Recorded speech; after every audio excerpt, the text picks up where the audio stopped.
Dear students, our discussion about the chapter that is the dissolution of partnership firm.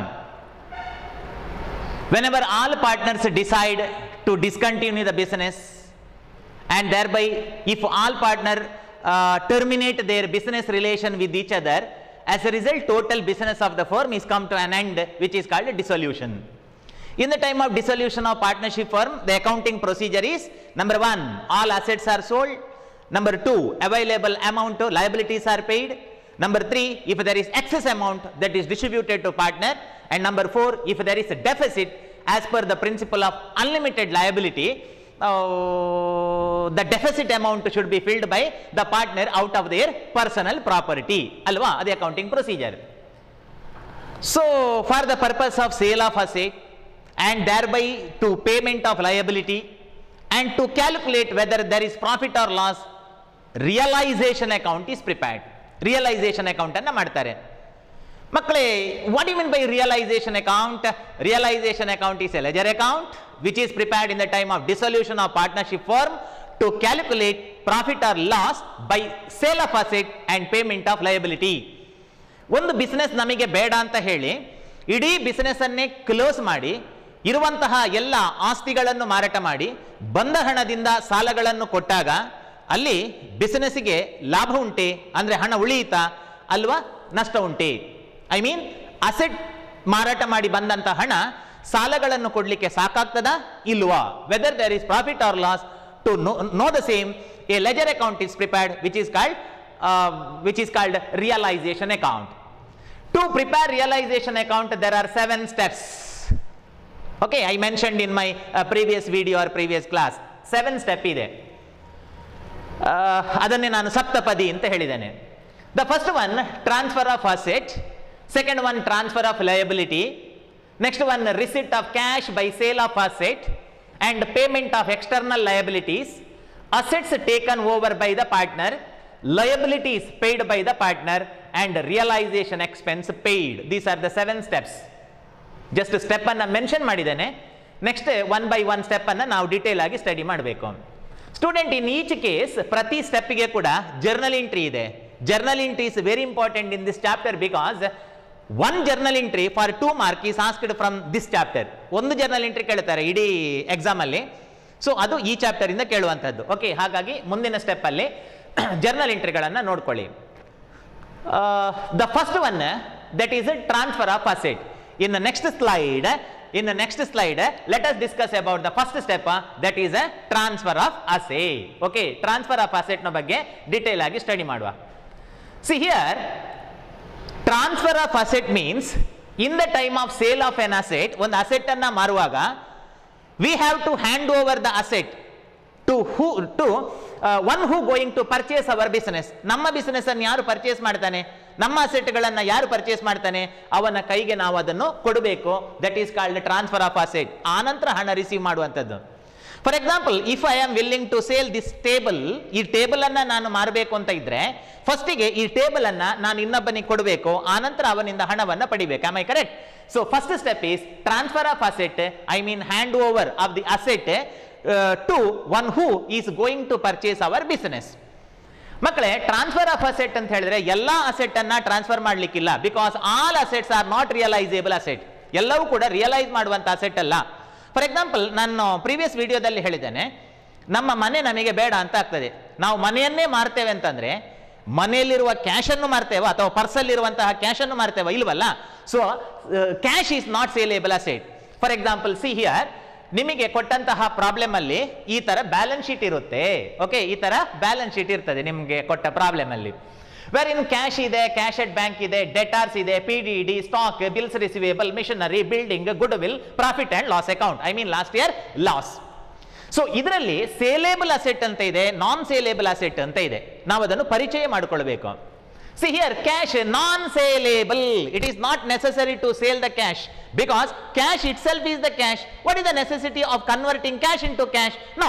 And cash at bank also not saleable asset. Adu saleable asset alla. PDD, provision for doubtful debt, is not saleable. It is assumed and expected debt. I mean bad debt. Okay, expected bad debt as per conservatism concept. So it is not saleable. Cash not saleable. Cash at bank marlik agudilla. PBD non saleable and profit and loss account non saleable. I mean last year loss. ಮಕ್ಕಳೇ last year loss ಅನ್ನು ಹೊರಗಿನವನ ತಲೆಗೆ ಹೇಗೆ ಹಾಕ್ತೀರಿ? It is impossible. Last year loss is the liability of the old partner. The old partner R liable, sorry, partners R liable, not old partner. Partners R liable for the same, for last year loss. Therefore, this is the duty of accountant that he must debit the amount of this loss to their capital account. ಅವರ account ಇಂದಲೇ cut ಮಾಡಬೇಕು ಅದನ್ನು. So ಹಾಗಾಗಿ profit and loss account, PDD, cash at bank, cash are not saleable. Other assets like debtor, stock, bills receivable, machinery, building, goodwill, etc. are saleable. ಅದೆಲ್ಲ ಮಾರ್ಲಿಕ್ಕೆ ಆಗ್ತದೆ. So being first step, the assets are to be transferred. The journal entry is that realization account debtor, 2 debtor, 2 stock, 2 bills receivable, 2 machinery, 2 building, 2 goodwill. See, this is the transfer of assets. Which assets? Saleable asset. ಅದನ್ನೇ ಅಲ್ಲಿ ಹೇಳಿದ್ದು. Being first step, saleable assets like land, building, stock, debtor, bills payable, machinery, etc. are transferred in book value. Book value means balance sheet value. In balance sheet, whatever the value they are going to give, the same value you have to write. Student, in the problem of 12 mark, in the solution, in the problem, there are 2 steps, 2 part I mean. One balance sheet and another one is the value for which assets are sold. ಯಾವ ರೇಟಿಗೆ asset ಅನ್ನು ಮಾರಿದ್ದಾರೆ ಅಂತ adjustment ಅಲ್ಲಿ ಹೇಳ್ತಾರೆ. For example ಇಲ್ಲಿ ನೋಡಿ, in the problem you are given with the book value, I mean balance sheet value. Sir like this, ಇದರ ಕೆಳಗಡೆ ಪ್ರಾಬ್ಲಮ್ ನ ಕೆಳಗೆ for what rate the different assets are realized. See, stock is sold for what rate, bills receivable is realized for what rate, machinery is realized for what rate, building is realized for what rate. It is mentioned in adjustment. ಅದನ್ನು adjustment ಅಲ್ಲಿ mention ಮಾಡಿರ್ತಾರೆ, ಆಯ್ತಾ? So adjustment ಅಲ್ಲಿ ಇರುವಂತಹ value, adjustment ಅಲ್ಲಿ ಕೊಟ್ಟಂತಹ value, that is a realisable value, ಮಾರಿದ value, ಎಷ್ಟು ರೇಟಿಗೆ ಮಾರಿದ್ರು ಅಂತ. So while transferring the asset, we should not take realizable value, we have to take a balance sheet value, I mean book value. See, these are the various book value. And further, the assets are transferred to debit side because realization account is nominal account. In the case of nominal account, debit all those expenses. Whenever I am going to sell my watch, I have to hand over my watch. ನಾನು ನನ್ನ ವಾಚನ್ನು ಇನ್ನೊಬ್ಬರಿಗೆ ಕೊಡಬೇಕು. I mean I am going to lose my watch. ನನ್ನ ವಾಚನ್ನೇ ನಾನು ಕಳ್ಕೊಳ್ತೇನೆ. I mean expense. Cash is received later. That is the second step. According to dual aspect concept, for each and every transaction there should be 2 aspects. Okay, one receiving aspect, another one is giving aspect. As I said earlier, whenever I am going to sell this table, I have hand over this table and thereafter I can receive the cash. Yes, first ಗೆ ನಾವು asset ಅನ್ನ ಕಳ್ಕೊಳ್ತೇವೆ. ಒಂದು ಆಸ್ತಿಯನ್ನ ಮಾರುವುದು ಅಂತ ಹೇಳಿದ್ರೆ ಹಣವೇ ಪಡೆಯುವುದಲ್ಲ, ಆ ಆಸ್ತಿಯನ್ನ ನಾವು ಕೊಡಬೇಕು ಅಲ್ವಾ, ಆನಂತರ ಹಣವನ್ನು ಪಡಿಬೇಕು. ಸಿ, ಬಾಡಿ ಹೋದ ಬಳ್ಳಿಯಿಂದ loss, we are going to lose debtor, we are going to lose stock, we are going to lose machinery, we are going to lose building in its book value. Okay, first step journal entry, very important. Realisation account debtor to asset account. Realization account is nominal account. In the case of nominal account, debit all those expenses and losses. Asset is real account. In the case of real account, credit what goes out, asset goes out. Asset hoitu. Okay, so this is the first step, that is transfer of asset. I hope you understood. Now in second step, ಎರಡನೇ ಹೆಜ್ಜೆ, 7 steps are there. ಒಟ್ಟಿಗೆ 7 step ಇದೆ. We completed first step, that is transfer of asset. Second one, that is a transfer of liability. ಹೇಗೆ asset ಅನ್ನ transfer ಮಾಡಿದ್ರು, in the same way liabilities are to be transferred. Because whenever we are going to sell or whenever we are going to close our business, we are come out not only from asset but also from liability. ನಾವು liability ಇಂದಲೂ ಹೊರಗೆ ಬರ್ತೇವೆ, liability ಅನ್ನು ಕೂಡ ಕೊಡಬೇಕು. Whenever we are going to liability, we are free from liability. So free from liability, nothing but that is transfer of liability. Okay, that is transfer of liability. ಒಬ್ಬ ವ್ಯಾಪಾರಿ ಅವನ business ಅನ್ನೇ ಮಾರ್ತಾನೆ ಅಂತಂದ್ರೆ ಅವ ಅಸೆಟ್ ಅನ್ನು ಮಾತ್ರ ಕಳ್ಕೊಳ್ಳೋದಲ್ವಲ್ಲ, ಅವ ಸಾಲದಿಂದಲೂ ಹೊರಗೆ ಬರ್ತಾನೆ, ಅವ ಸಾಲದಿಂದಲೂ ಮುಕ್ತನಾಗ್ತಾನೆ, ಅವ ಸಾಲದಿಂದಲೂ ಫ್ರೀ ಆಗ್ತಾನೆ. That is nothing but transfer of liability. Okay, so while transfer of liability, we must know the 2 classification of liability. Transfer of liability ಅಂದ್ರೆ ಏನು ಅಂತ ಮತ್ತೆ ಹೇಳ್ತೇನೆ.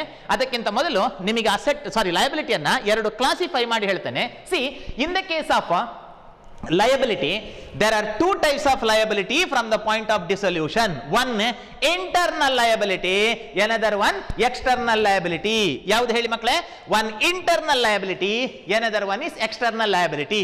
See here, capital, general reserve, profit and loss account, bills payable, creditor, bank overdraft, X loan and Kumar loan. Okay, so these are the various liability. See, this is the balance sheet, capital, owners, X and Y. Remember, X ಮತ್ತು Y owner, ಆಯ್ತಾ? So, X and Y owner and their capital is X 40,000, Y 60,000, general reserve, profit and loss account, bills payable, creditor, bank loan, X loan, X partner, okay, X partner, X loan and Kumar, okay, Kumar is outsider. So, ಇತ್ಯಾದಿ liabilities ಇದೆ. ಮಕ್ಕಳೇ, ಇದರಲ್ಲಿ ಎರಡು ಟೈಪಿನ liability ಇದೆ. One internal liability, another one is external liability. Internal liability means those liability which represent the owners or which liability for which partners are liable, that is called internal, antarika. I repeat, internal liability means those liability for which partners are liable. Who are the partner? According to my example, X and Y are partner. X ಮತ್ತು Y ಗೆ ನೇರವಾಗಿ ಸಂಬಂಧಿಸಿದ liability, so that is called internal liability. ಹೊರಗಿನವರಿಗೆ external, ಹೊರಗಿನವರಿಗೆ ಸಂಬಂಧಿಸಿದಂತಹ liability, that is called external liability. See, capital internal. ಯಾಕೆ ಗೊತ್ತಾಯ್ತಾ? Transfer of liability ಅಂತಂದ್ರೆ ಅಸೆಟ್ಗಳ ಲಯಬಿಲಿಟಿಯನ್ನ transfer ಮಾಡುವಾಗ ಇಂಟರ್ನಲ್ ಲಯಬಿಲಿಟಿ ಟ್ರಾನ್ಸ್ಫರ್ ಮಾಡಲಿಕ್ಕಿಲ್ಲ, ಎಕ್ಸ್ಟರ್ನಲ್ ಲಯಬಿಲಿಟಿ ಟ್ರಾನ್ಸ್ಫರ್ ಮಾಡಬೇಕು ಅಂತ ಕಂಡೀಷನ್ ಇದೆ. It is because internal liabilities are transferred to partner's capital account, because internal liabilities represent the partner, whereas external liabilities only transfer to realization account. External liability ಗಳನ್ನು ಬಾಹ್ಯ ಸಾಲಗಳನ್ನು ಮಾತ್ರ realisation account ಗೆ transfer ಮಾಡಬೇಕು. ಹಾಗಾದ್ರೆ ನಮಗೆ internal ಯಾವುದು external ಯಾವುದು ಅಂತ ಐಡೆಂಟಿಫೈ ಮಾಡ್ಲಿಕ್ಕೆ ಆಗಬೇಕು. Am I correct? We must identify. See here, capital represent partner, this is internal. Student, what do you mean by reserve fund? You heard the term from previous chapters. ಹಿಂದಿನ ಚಾಪ್ಟರ್ಗಳಿಂದಲೇ ನೀವು reserve fund ಅನ್ನು ಕೇಳ್ತಾ ಬರ್ತಿದ್ದೀರಿ. Reserve fund means a fund which is created out of past years or previous years profit. ಹಿಂದಿನ ಹಲವಾರು ವರ್ಷಗಳಿಂದ ಸ್ವಲ್ಪವೇ ಕೂಡಿಟ್ಟು ನಾವು ಜನರಲ್ ರಿಸರ್ವ್ ಅಥವಾ ರಿಸರ್ವ್ ಫಂಡ್ ಅನ್ನು ಕ್ರಿಯೇಟ್ ಮಾಡಿರ್ತೇವೆ. This general reserve or reserve fund, though this is the part of previous years profit is the earnings of partner, therefore general reserve is related to partner. It relates to partner. ಇದು ಪಾರ್ಟ್ನರಿಗೆ ಸಂಬಂಧಿಸಿದ್ದು. This is internal. It should not be transferred to realization account. General reserve should be transferred to partner's capital account, because this is the earning and savings of the partner. Therefore, it should be shared to the partner, not external. ಮಕ್ಕಳೇ, general reserve ಅಂತ ಹೇಳಿದ್ರೆ ಹಿಂದಿನ ಹಲವಾರು ವರ್ಷಗಳಿಂದ ಸ್ವಲ್ಪವೇ ಕೂಡಿಟ್ಟ ಹಣ, ಆಯ್ತಾ? ಹಿಂದಿನ ಹಲವಾರು ವರ್ಷಗಳ ಪ್ರಾಫಿಟ್ ಇಂದ ಸ್ವಲ್ಪವೇ ಕೂಡಿಟ್ಟ ಕಾರಣ ಆ ಲಾಭ ಬರುವುದಕ್ಕೆ ಪಾರ್ಟ್ನರ್ಸ್ ಅಲ್ವಾ ಕಾರಣ. ಏನು ನೀವು ಪಾರ್ಟ್ನರ್ನ ಅರ್ನಿಂಗ್ ಅನ್ನು ಹೊರಗಿನವರಿಗೆ ಕೊಡ್ತೀರಾ? What is injustice? ಏನು ಅನ್ಯಾಯ ಮಾಡ್ತೀರಿ ನೀವು, ಹೌದಲ್ಲ? ಸೊ ಹಾಗಾಗಿ ಇದು ಇಂಟರ್ನಲ್, ಇದನ್ನು ಹೊರಗಡೆ ಡಿಸ್ಟ್ರಿಬ್ಯೂಟ್ ಮಾಡಬಾರ್ದು. Okay, this should be distributed to partners capital. ಹಾಗಾದ್ರೆ ಯಾವುದು internal? Capital internal, general reserve internal. Student, profit and loss account is internal. Profit and loss account. Student, profit and loss account in liability side means what? Profit and loss account in the liability side means what? Profit and loss account in liability side means this is a last year profit, undistributed profit.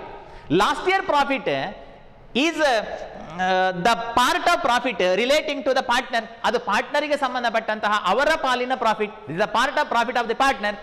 Though this is the profit of the previous year for which partners are liable and they put hard effort to earn such profit, therefore even though problem is silent, it should be distributed to partner and should not be transferred to realization account. ಮಕ್ಕಳೇ, ಕಳೆದ ವರ್ಷದ loss ಅನ್ನು ಹೊರಗಿನವನಿಗೆ ಕೊಡ್ಲಿಕ್ಕೆ ಆಗ್ತದ ಅಥವಾ ಕಳೆದ ವರ್ಷದ ಪ್ರಾಫಿಟ್ ಅನ್ನು ಹೊರಗಿನವನಿಗೆ ಕೊಡ್ಲಿಕ್ಕೆ ಆಗ್ತದ? No. Okay, if this is the last year loss or if this is last year profit, it should be transferred to partners capital account in their profit sharing ratio. Okay, so it is a internal. ಯಾವುದು internal? Capital internal, general reserve internal, profit and loss internal. X loan internal. X loan, X is a partner. X ಎನ್ನುವ partner ಅಲ್ವಾ?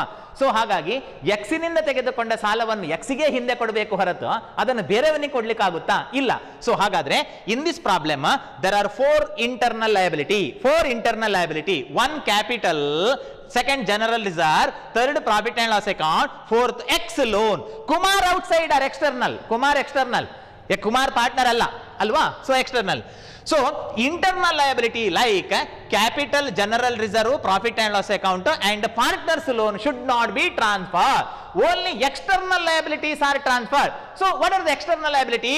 External liabilities are bills payable, external liability, creditors, external liability, bank overdraft, external liability, Kumar loan, external liability. So external liabilities like creditor, bills payable, bank loan, outsiders loan, outsider for example ಅಲ್ಲಿ ಕುಮಾರ್ ಇತ್ತಲ್ಲ, outsiders loan are transferred to the credit side of realization account. Credit side, these liabilities, I mean external liabilities are transferred to the credit side. See here, credit side of realization account like buy. Why it is transferred to the credit side? Because whenever business is going to pay its liability, business is free from liability. Jai Bolo Bharat Mata ki. Okay, free from liability. Liability ಇಂದ ಹೊರಗೆ ಬರುವುದು, liability ಇಂದ ಹೊರಗೆ ಬರುವುದು. ಮಕ್ಕಳೇ, asset ಅನ್ನು ಕೊಡುವಾಗ expense, ನಾವು ಅಸೆಟ್ ಅನ್ನು ಕಳ್ಕೊಳ್ಳೋದು. ಓಕೆ, ಇದು ಸಾಲದಿಂದ ಹೊರಗೆ ಬರುವುದು, income. Okay, we are feeling proud, we are going to feel happy. Okay, by the payment of liabilities, and whenever we are come out from liability. So external liabilities like creditors, bills payable, bank loan, outsiders loan are transferred to the credit side of realization account in their book value. Yes, further in this book value. Makkale, ಏನು book value ಅಂತಂದ್ರೆ balance sheet value.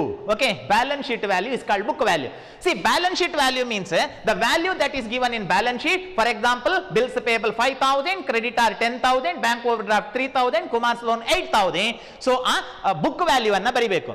As I said earlier, in the problem there are two parts. One, book value, I mean balance sheet. The second one, in adjustment side, they are going to state the value for which assets are sold and the value at which liabilities are settled. Okay, liabilities are settled. For example, ಇಲ್ಲಿ bills payable 5,000 ಇದ್ರೆ 5,000 full ಕೊಡಬೇಕು ಅಂತ ಇರಬಹುದು, ಅಥವಾ ಅದರಲ್ಲಿ discount ಸಿಗಬಹುದು ನಮಗೆ. Or as far as bank overdraft is concerned, 3,000 ವಾಪಸ್ ಕೊಡಬೇಕಾದಿತ್ತು, ಅಥವಾ it may be added with it interest which is given in adjustment. So while transfer of liability, we should record book value. Now book value ಗಳನ್ನೇ ಬರಿಬೇಕು. Okay, not realizable value or not the value, it is settled. So only external liabilities are transferred. Internal liabilities like capital, internal liability ಯಾವುದು ಅಂತ ನಾನು ನಿಮಗೆ ಹೇಳಿದ್ದೇನೆ. Internal liabilities like capital or reserve or profit and loss account and partners capital account should not be transferred. Okay, internal liability like capital, reserve, profit and loss account transferred to partners capital account, not realization account. Internal liability ಅಂತಂದ್ರೆ ಪಾರ್ಟ್ನರಿಗೆ ಸಂಬಂಧಪಟ್ಟ liability ಅಲ್ಲ ಮಕ್ಕಳೇ. ಪಾರ್ಟ್ನರಿಗೆ ಸಂಬಂಧಪಟ್ಟ ಲಯಬಿಲಿಟಿಗಳನ್ನು ಪಾರ್ಟ್ನರಿಗೆ ಕೊಡಬೇಕು ಹೊರತು ಅದನ್ನು external ಪಾರ್ಟಿಗೆ ಕೊಡ್ಲಿಕ್ಕೆ ಆಗುವುದಿಲ್ಲ. ಸೊ ಹಾಗಾಗಿ external liabilities like according to my example, not capital, not general reserve, not profit and loss account, by bills payable. Okay, bills payable. Second step ಯಾವುದು? The second step is a transfer of liability. ಯಾವ liability? Only external liability. Internal liability transfer ಮಾಡಲಿಕ್ಕಿಲ್ಲ. Internal liability ಎಲ್ಲಿಗೆ transfer ಮಾಡಬೇಕು? Internal liabilities are transferred to partners capital account.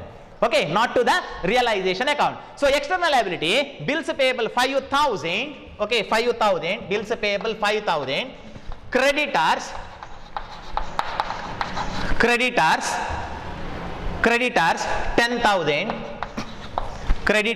10,000, bank overdraft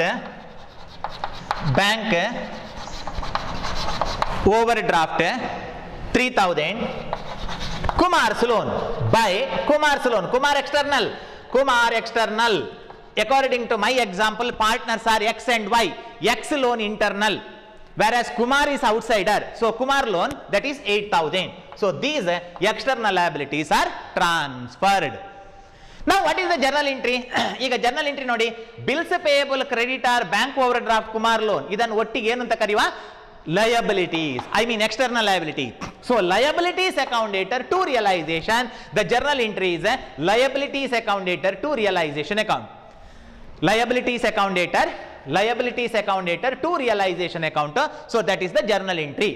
ಅದು journal entry. Liabilities account debtor to realization. Journal entry very important. ನಾನು ಹೇಳಿದ್ದೇನೆ ಮಕ್ಕಳೇ, asset transfer ಮಾಡಲಿಕ್ಕೆ ಏನು journal entry?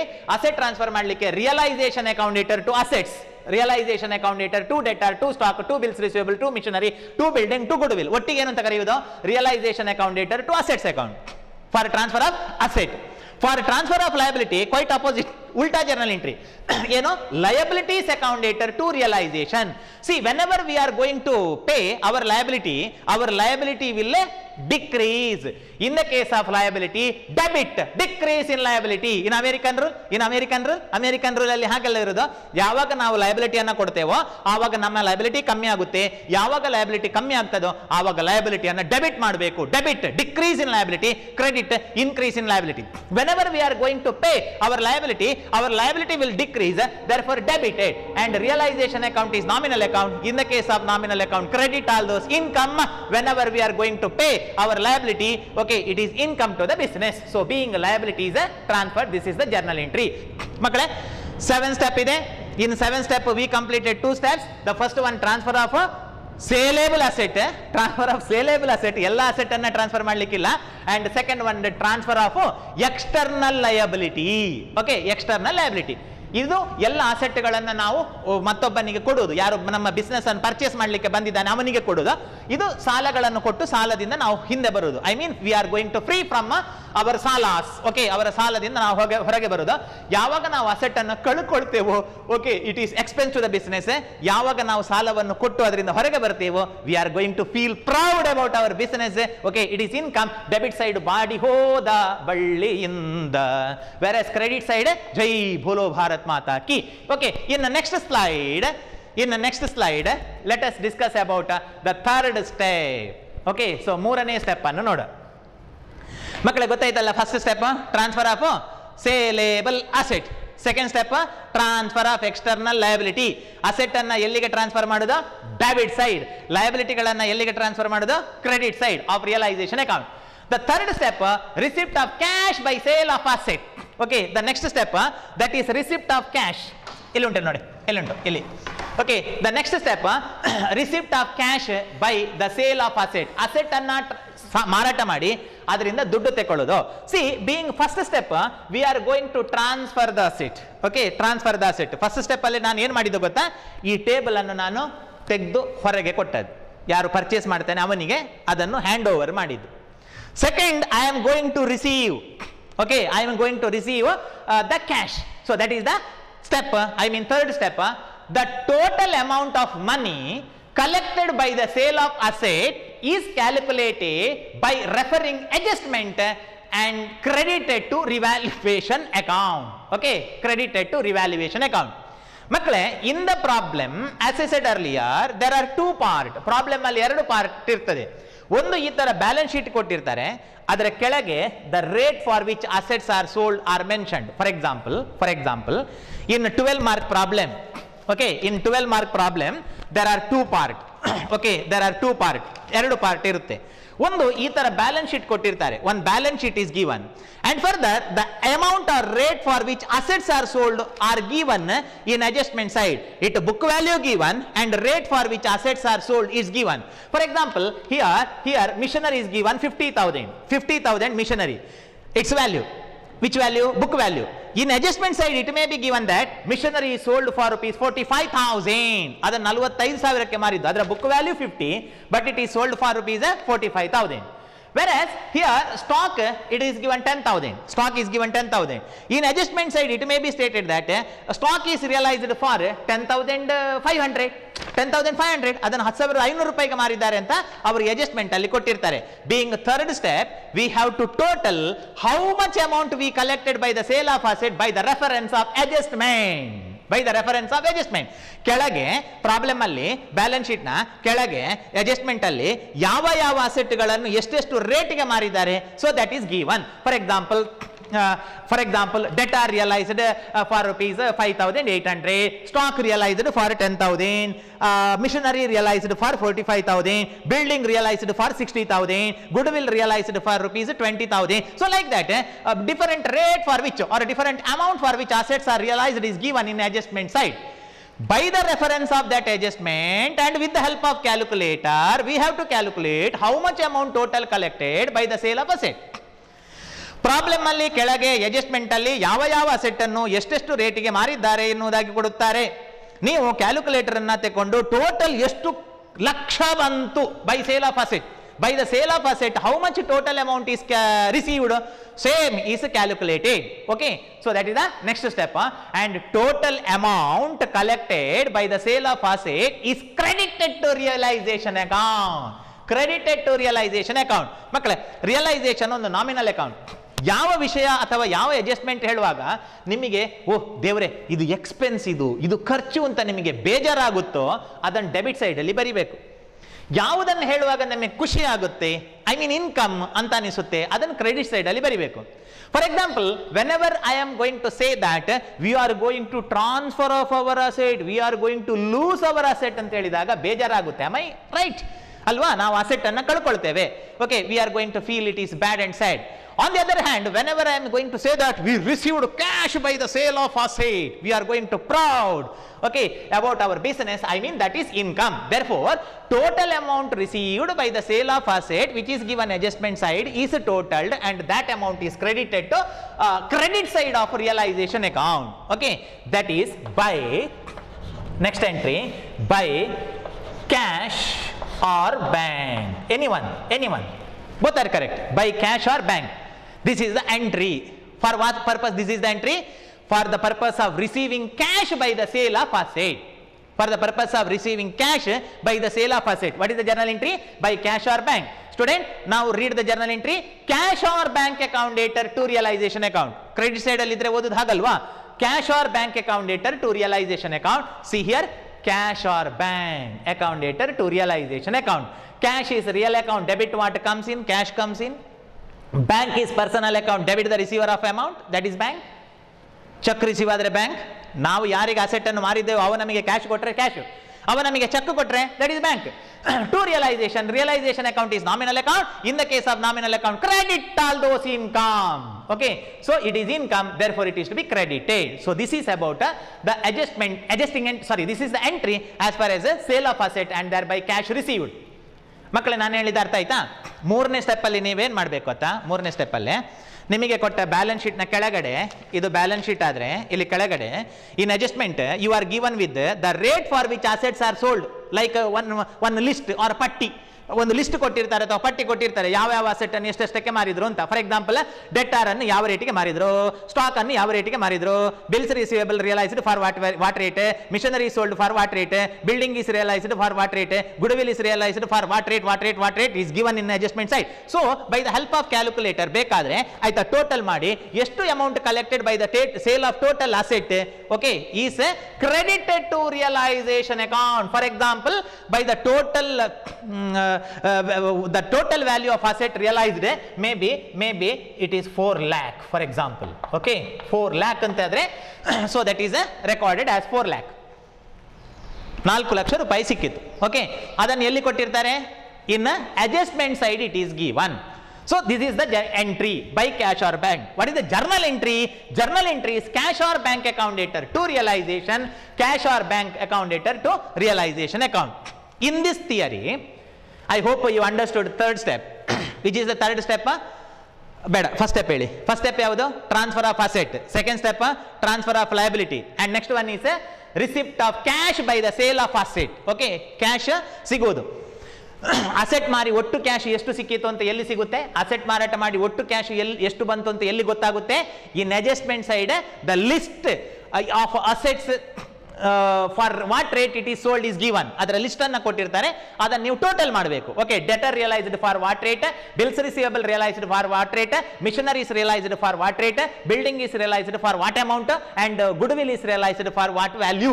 So that is given in adjustment by it is to be total and that is credited to the realization account because it is income. Okay, it is income to the business, credited. ಈ ವಿಷಯದಲ್ಲಿ ಒಂದು important note ಇದೆ. One important note is here. What is that? If the problem is silent about the sale of fixed asset or current asset, it should be assumed that they are sold at book value, but silent about the sale of intangible asset like goodwill, patent, copyright are assumed as worthless. ಅರ್ಥ ಆಯ್ತಾ? If the problem is silent about the sale of a fixed asset or current asset, we have to assume that such an assets are sold at its book value. But this rule is not applicable to intangible assets like goodwill, patent, copyright or trademark, etc. 1 minute. What is that? I will explain with the example. See, here machinery is given. Here machinery is given. Okay, machinery is a fixed asset. Machinery is a fixed asset. And here stock is given 10,000. Stock is a current asset. Okay, this is a fixed asset. Yavado machinery. And stock is a 10,000. In adjustment side, suppose it is said that adjustment ಅಲ್ಲಿ ಈ ತರ ಹೇಳಿದ್ರೆ, ಯಾವ ತರ ಹೇಳಿದ್ರೆ, machinery sold for rupees 60,000, stock is realized for rupees 9,000 ಅಂತ ಹೇಳಿದ್ರೆ confusion ಇಲ್ವಲ್ಲ, ಡೌಟ್ ಇಲ್ವಲ್ಲ? Because in the problem it is expressly stated that machinery sold for one rate and stock is realized for one particular amount. If the problem is silent about the sale of fixed asset or current asset, I mean here machinery given in balance sheet. Balance sheet ಅಲ್ಲಿ machinery ಅನ್ನ ಕೊಟ್ಟಿದ್ದಾರೆ. In the balance sheet stock is given. But if the problem is silent about its sale in adjustment side, adjustment ಅಲ್ಲಿ ಎಂತದ್ದು ಹೇಳಿಲ್ಲ. For example, machinery ಅನ್ನು ಮಾರಿದ್ದಾರೋ ಇಲ್ವಾ ಅಂತ ಹೇಳಿ ಮಾಹಿತಿ ಇಲ್ಲ, ಸ್ಟಾಕ್ ಅನ್ನು ಮಾರಿದ್ದಾರೋ ಇಲ್ವಾ ಅಂತ ಮಾಹಿತಿ ಸಿಗುವುದಿಲ್ಲ ಅಂತ ಇದ್ರೆ, we have to assume that ಇದು ನನ್ನ assumption ಅಲ್ಲ, please, this is accounting assumption. We have to assume that such an asset is sold for its book value. That is very important. Okay, for example, building, machinery, bills receivable, debtor, ಇವುಗಳು ಎಷ್ಟು ರೇಟಿಗೆ ಮಾರಾಟ ಆಗಿದೆ ಅಂತ ಹೇಳದೇ ಇದ್ರೆ book ವ್ಯಾಲ್ಯೂಗೆ ಮಾರಿದ್ದಾರೆ ಅಂತ ಹೇಳಿ ನೀವು ಬುಕ್ ವ್ಯಾಲ್ಯೂವನ್ನೇ ತಗೊಳ್ಬೇಕು. ಯಾವುದಕ್ಕೆ? ಟೋಟಲ್ ಎಷ್ಟು ಕ್ಯಾಶ್ ಬಂತು ಅಂತ ನೋಡುವಾಗ, by the sale of asset how much total cash is collected, to calculate the same while such calculation procedure. If the problem is silent about the sale of fixed asset or current asset, ಎರಡಕ್ಕೂ apply ಆಗ್ತದೆ, fixed asset or current asset. We have to assume that such an asset is sold for its book value. For example, if the problem is silent about sale of missionary, V have to assume that it is sold for rupees 50,000. or the problem is silent about the sale of stock, we have to assume that such an stock is realized for 10,000 ಅಂತ ಹೇಳಿ ನೀವು 10,000 ತಗೊಳ್ಬೇಕು. Sir, ಅವರು problem ಅಲ್ಲಿ ಏನು ಹೇಳಲಿಲ್ಲ, building sale ಆಗಿದೆ ಇಲ್ವಾ ಅಂತ ಹೇಳಲಿಲ್ಲ, ಮಿಷನರಿ ಸೇಲ್ ಆಗಿದೆ ಇಲ್ವಾ ಅಂತ ಹೇಳಲಿಲ್ಲ, ಸ್ಟಾಕ್ ಸೇಲ್ ಆಗಿದೆ ಇಲ್ವಾ ಅಂತ ಹೇಳಲಿಲ್ಲ, ಹಾಗಾಗಿ ನಾನು ತಗೊಳ್ಳಿಲ್ಲ ಅಂತಂದ್ರೆ ಮಾರಕ್ಕೆ ಸಿಗುವುದಿಲ್ಲ ಅಷ್ಟೇ. Okay, it should be assumed that which if the problem is silent about sale of fixed asset and current asset, we have to assume that such an asset is sold for its book value. But this rule is not applicable to intangible asset. Nodi, but silent about sale of intangible assets like goodwill, patent, copyright are assumed as worthless. Okay, see, for example, here goodwill is there. Goodwill is intangible asset, we know. In adjustment side, if it is said that goodwill is sold for rupees 20, 25, 60, no problem. Goodwill ಅನ್ನು ಮಾರಿದ್ದಾರೆ ಅಂತ ಹೇಳಿದ್ರೆ goodwill ಅನ್ನು ಮಾರಿದ್ದಾರೆ ಅಂತ ಹೇಳಿದ್ರೆ ಸಮಸ್ಯೆ ಇಲ್ವಲ್ಲ ಮಕ್ಕಳೇ?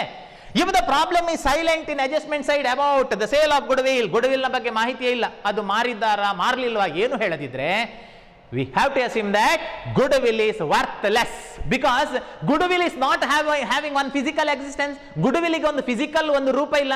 it is assumed intangible, imaginary goodwill, popularity or prestige or reputation of the business ಅಷ್ಟೇ. ಅದು ಬಿಸಿನೆಸ್ ನ ಘನತೆ, ಕೀರ್ತಿ, ಮರ್ಯಾದೆಯನ್ನು ನಾವು ಅಸ್ಯೂಮ್ ಮಾಡೋದು, ಅದರ ವ್ಯಾಲ್ಯೂ 20 ಅಂತ, ಅದಕ್ಕೊಂದು ಫಿಸಿಕಲ್ ಎಕ್ಸಿಸ್ಟೆನ್ಸ್ ಇಲ್ಲ. whereas building or stock or debtor or machinery is concerned, one physical existence is there. Therefore, such assets are assumed as it is sold.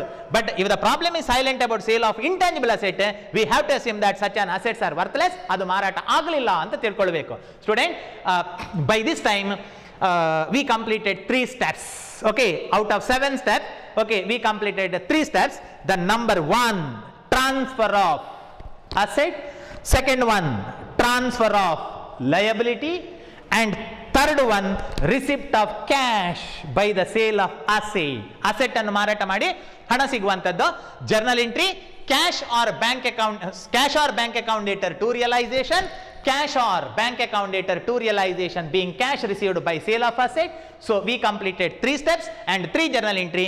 In the next video, let us continue other steps. I mean from 4th step of realization account. I hope you understood this class. That's all. Take care. Thank you.